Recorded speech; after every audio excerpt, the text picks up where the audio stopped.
हाँ जी, अस्सलाम वालेकुम। आज मैं अपने स्टूडेंट्स के साथ डिस्कस कर रही थी कि रिसर्च के प्रपोजल राइटिंग में एक बहुत इंपॉर्टेंट पैराग्राफ होता है जिसे हम कहते हैं statement of the problem. Statement of the problem मैं अक्सर एक्सप्लेन करती हूँ कि ये एक ऐसा पैराग्राफ होता है जिसके अंदर हम स्टेटमेंटाइज करते हैं अपनी प्रॉब्लम को इस अंदाज से कि पढ़ने वाले को पता चले कि हम रिसर्च क्यों कर रहे हैं, हम उसमें इन्वेस्टिगेट क्या करना चाहते हैं और दुनिया भर में जो उस पर स्टडीज़ हुई हैं वो क्या कहती हैं। तो उसके लिए हम कोई एक अच्छा स्ट्रॉन्ग एक या दो रेफरेंसेस भी इस्तेमाल करते हैं। अगर हम एमफिल की स्टडी कर रहे हैं, पीएचडी की कर रहे हैं या इवन बीएस लेवल पे कर रहे हैं, तो मुझे ऐसा लगता है कि आपकी रिसर्च की सबसे बड़ी स्ट्रेंथनिंग चीज़ होती है आपकी statement of the problem, which actually shows what actually you are doing, आपकी टारगेटेड पॉपुलेशन क्या है, आप उससे इन्वेस्टिगेट क्या कर रहे हैं और उसके रिजल्ट्स आपको क्या प्रूव करेंगे। ठीक है, अब statement of the problem, let's suppose हम एक मेरी स्टूडेंट का टॉपिक है इस्लामिक लीडरशिप पे, तो हम ये नहीं डायरेक्टली कहेंगे जी कि इस्लामिक लीडरशिप क्या होती है। हम कहेंगे कि leadership has evolved over the time, various leadership styles act differently in the context of leadership relationship with their followers. It has been observed that Islamization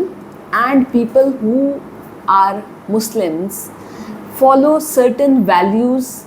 and have different conducts which influences their leadership style. This is how Islamic leadership has evolved. हम उसके साथ एक अच्छा एक reference डाल सकते हैं, ठीक है, जिसके अंदर लीडरशिप, इस्लामिक लीडरशिप क्या है, कैसे इवॉल्व हुई है। The purpose of this study is to investigate या explore how Islamic leadership influences actual leadership style. For this purpose the researcher will conduct interviews with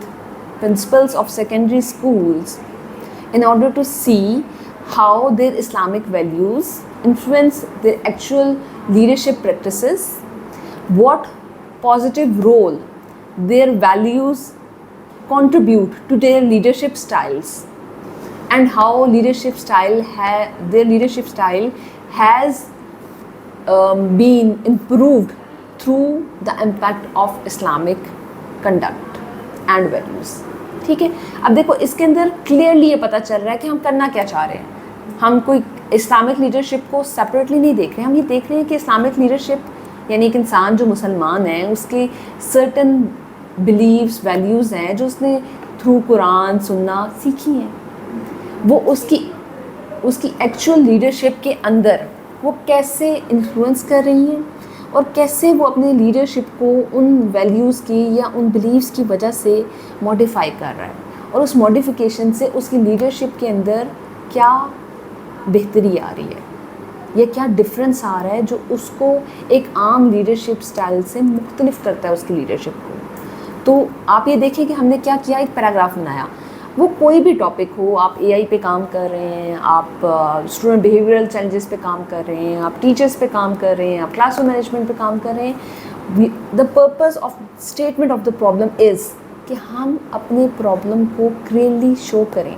यहाँ पे हमने ये बताया कि हमारा मकसद, हम इन्वेस्टिगेशन क्या कर रहे हैं कि कैसे इस्लामिक लीडरशिप इन्फ्लुएंस कर रही है एक आम लीडरशिप स्टाइल के अंदर और वो कैसे उस इन्फ्लुएंस की वजह से उस शख्स का कंडक्ट या उस शख्स की डीलिंग बेहतर हो रही है, मॉडिफाई हो रही है, चेंज हो रही है, इम्प्रूव हो रही है। ठीक है, तो किसी भी टॉपिक पे जब हम स्टडी करेंगे तो हमारी ये कोशिश होगी कि हम स्टेटमेंट ऑफ द प्रॉब्लम को